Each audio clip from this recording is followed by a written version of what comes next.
Eh bien salut à tous. Alors aujourd'hui on va parler de la gestion des pâturages des brebis. Alors nous sommes à la mi-juillet et la sécheresse est malheureusement déjà d'actualité. Alors il est important pour nous de pouvoir déplacer les brebis sur les parcelles qui ont été fauchées et qui ont assez repoussé pour pouvoir y mettre les brebis. Alors on va faire ça tout de suite. Alors la pluie n'est pas annoncée pour les prochains jours.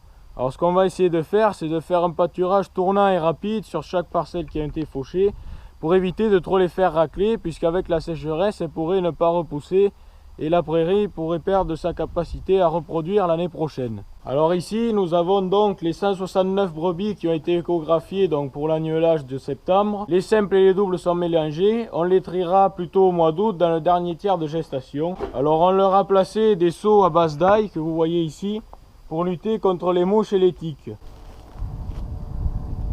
Malheureusement, avec les sécheresses à répétition, tous les ans, c'est bientôt toujours la même histoire. Les brebis sont très contentes de voir un pied d'herbe vert. C'est quelque chose qui devient malheureusement assez rare. Et ça devient assez compliqué de garder même au nombre de bêtes sur la même surface. Bien, ici, une petite centaine de brebis vides, donc qui avaient agnelé au mois de janvier et qui, dès le mois d'août, vont revenir en reproduction pour agneler au mois de janvier 2020. Ils seront rajoutés une trentaine de brebis échographiées non gestantes lors de la lutte du mois d'avril.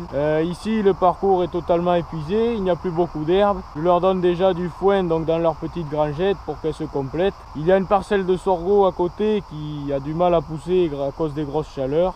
Donc c'est assez compliqué. On va voir, on a également à côté 2 parcelles d'avoine qui vont être moissonnées. Elles vont pouvoir aller quand même dans le chaume pour ramasser les quelques graines perdues et les quelques pieds d'herbe. Mais ça reste assez compliqué et nous sommes qu'au mois de juillet. Et donc ici nous retrouvons donc la trentaine de brebis vides de la lutte du mois d'avril. Et ici nous avons la fameuse directrice.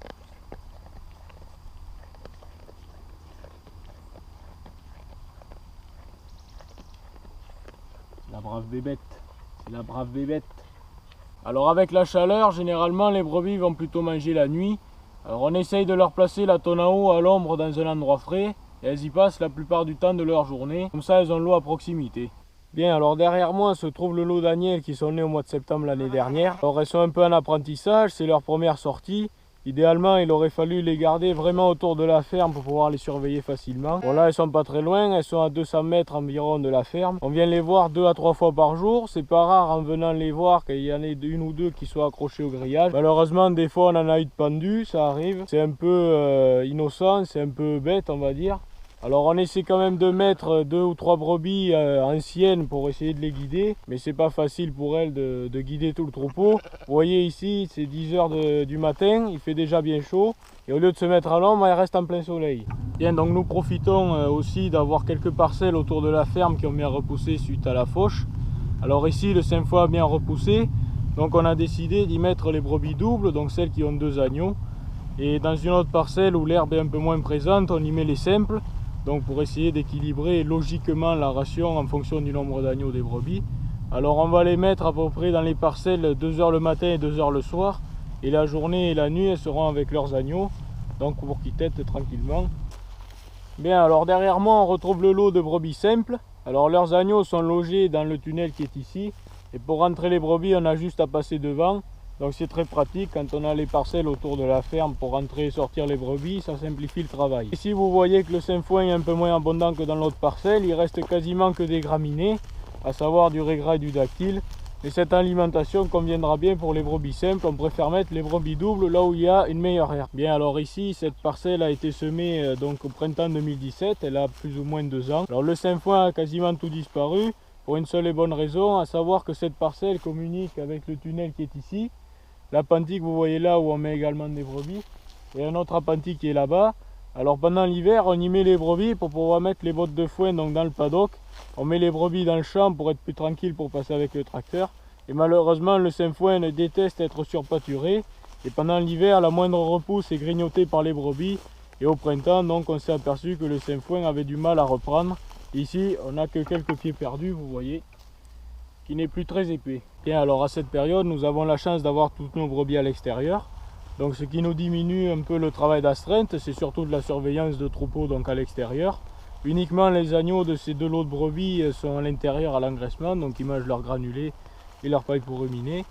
Le reste de la journée nous avons le temps donc pour faire le travail de saison, à savoir les moissons Et là nous profitons de l'occasion d'avoir les brebis à l'herbe pour faire quelques curages de bergerie et de faire une sorte de vide sanitaire pendant l'été, et pour pouvoir rentrer sainement les brebis au mois de septembre pour la mise bas.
J'espère en tout cas que cette vidéo vous aura plu et je vous dis à la prochaine.